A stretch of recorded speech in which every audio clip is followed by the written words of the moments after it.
My name is Jay, and this is a podcast where I share my opinions on various topics and news concerning football. This is the very first episode of this podcast, and being a Manchester United fan, I see it befitting that we talk about Manchester United in the very first episode of the football podcast. And currently, what is the biggest news or gossip around Manchester United?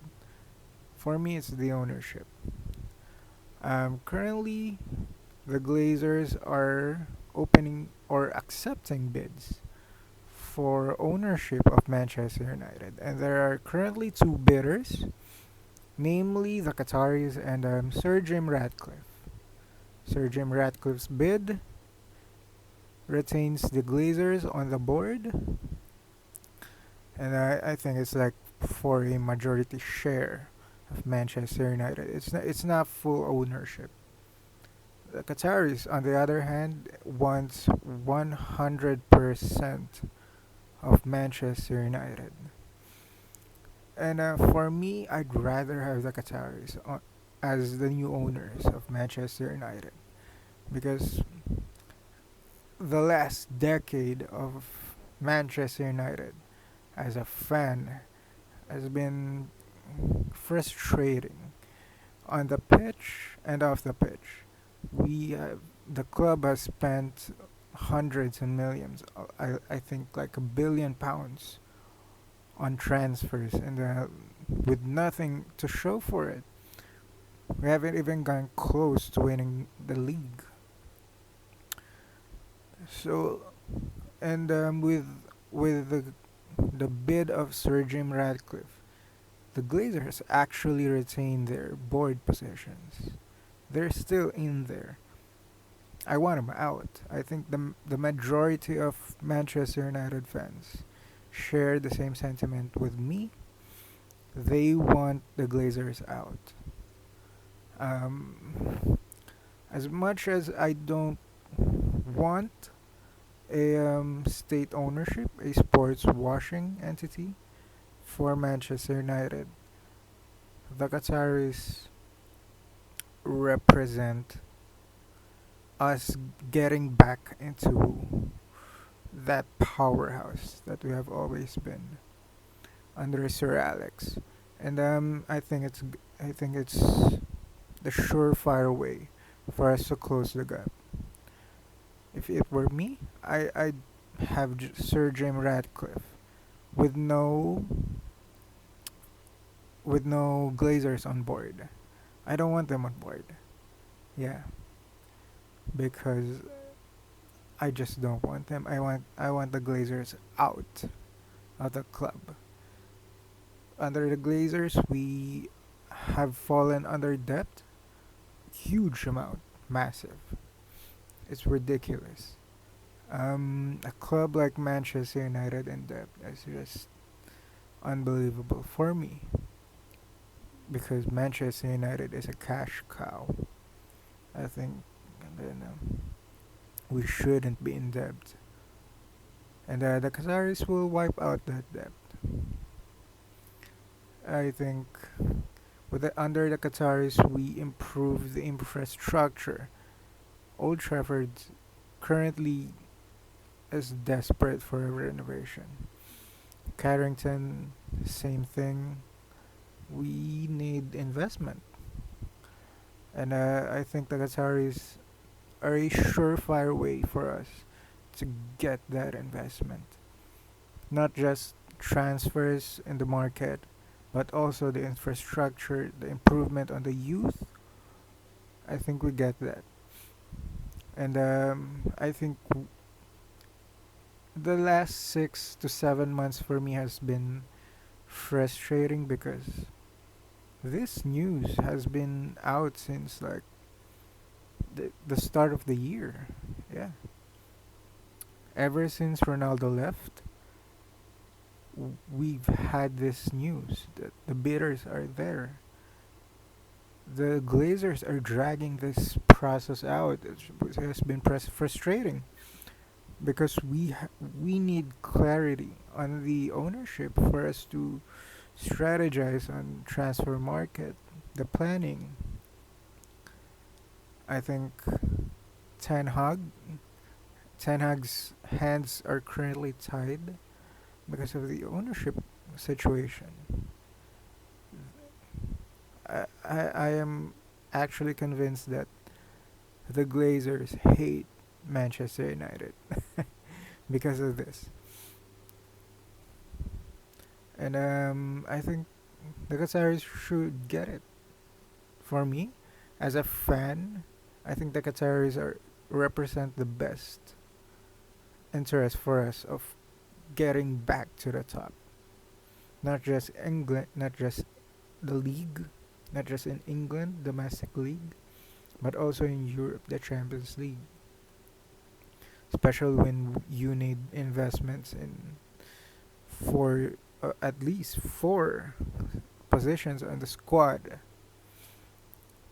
you really need that Qatari investment. But at the same time, you're kind of selling your soul if you're becoming state owned. I don't want to be state owned.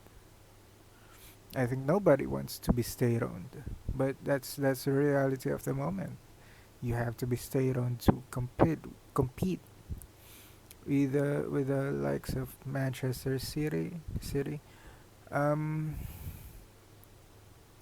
I think that's it.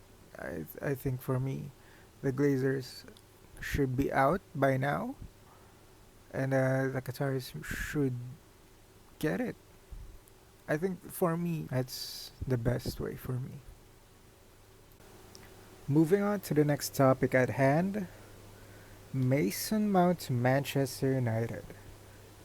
Um, this news to me at least is interesting because I expected us. We need a midfielder bad, but this number nine is a glaring hole in our squad at the moment. I expected Ten Hag or the club to go after a midfielder. I just did not expect Mason Mount. What do I think about Mason Mount? I think is a decent player. He's not a match winner like a De Bruyne. He's not at that level. I think he's more of a he's not a substitute for Casemiro for me. I think we're not gonna get Sabitzer on a permanent deal. That's why we're going after Mount because Mount for me is a better Fred. Technically, he's better, just as hardworking as Fred. I think he will fit. He will slot alongside Casemiro and Fred or and Fernandez. He can play anywhere. He can even play. I think at the wings. At Chelsea, he was deployed at the wings. I see it weird because I cannot imagine Mason Mount in a Manchester United shirt. It's so weird for me. But I think if Ten Hag thinks that Mount is the right guy for the job, I I can't question him. It's his squad. He's managing it. He's building the tactics. I think if he's getting Mason Mount, he's got a plan for him. I can't question him on that. I don't know what he has in store for him, but hey, let's give the man a chance. Okay, I'd say there are better midfielders out there. In the perfect world, I want De Jong. De Jong would be perfect for this squad. I mean, De Jong with Casemiro in the pivot, double pivot. It's great. That's crazy. I think there are better options besides Mount. I just don't know if we have enough cash to spend on the other positions in need. Because I think Chelsea is negotiating for 80 million. 80 million. That's ridiculous. That's almost Kane amount of money. And Bellingham went for 100.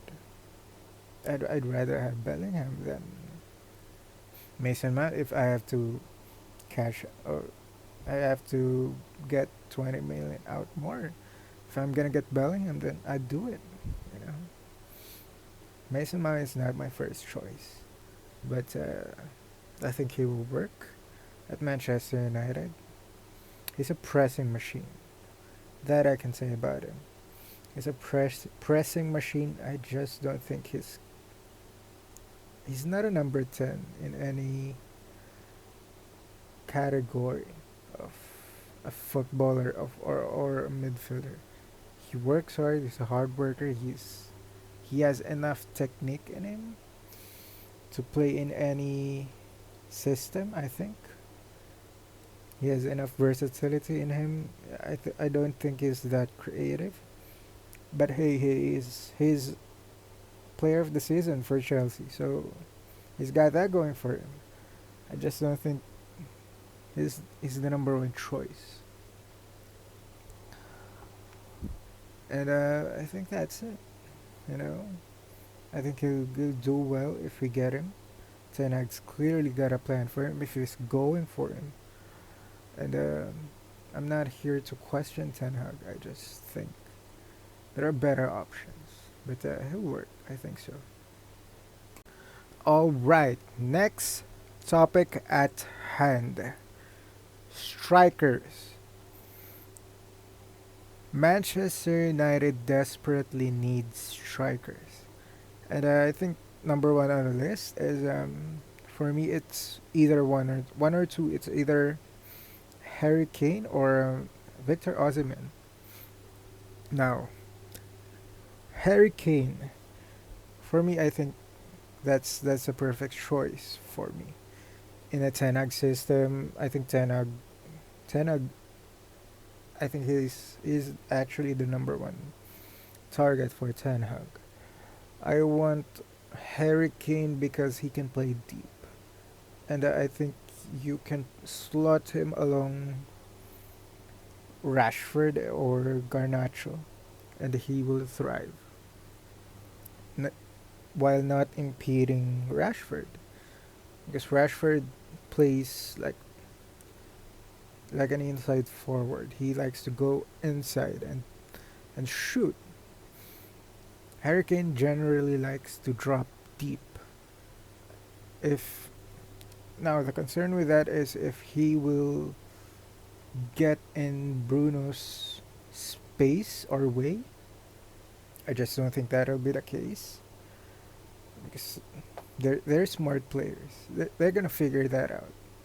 You know, Uh, I just think that he is the perfect striker for this squad right now. For the style of the squad, I just think he is perfect right now. He's a very good finisher. He can actually shoot from outside the box. He's got enough creativity in him. I think he doesn't really need to press that much, but I think he can press. I just think he's the perfect guy for the job. Now moving on to the next target, Victor Osimhen. Now he lit up Serie A this season. He got their golden boot, their version of the golden boot. He's a top scorer, shooting from anywhere, any angle. Once he gets that ball, he is gonna shoot it. Uh, Very young also. Is the age. I think that's his edge on Harry Kane for me. The age factor because if we get Harry Kane, you're getting at least at most I think 2 to 3 years of Harry Kane at that top level. Okay? I think with Victor you've got another decade in him. But he plays different than Harry Kane. Victor is more of a Haaland type. He'll run behind the defense, use his physicality, and he will bully people. He can bully people. Um, I think it, it just gets in Rashford's way. I think because Rashford's not a guy who will cross the ball. You know, you have the right winger for that. I think Sancho or whoever plays there, they're gonna have because for Osimhen to be effective, you have to cross the ball to him. He has to get the ball. With Kane, he can drop deep. I think that's the most glaring difference between those two. Ozyman can finish with his head. He's a very high jumper for a guy, for a striker his size. He can really finish around the box. I think whoever you get from Ozyman or Kane, you can't really make a mistake. I just think that Kane is a better fit. You know, they're both great players, but I think Harry Kane is just a better fit for Manchester United.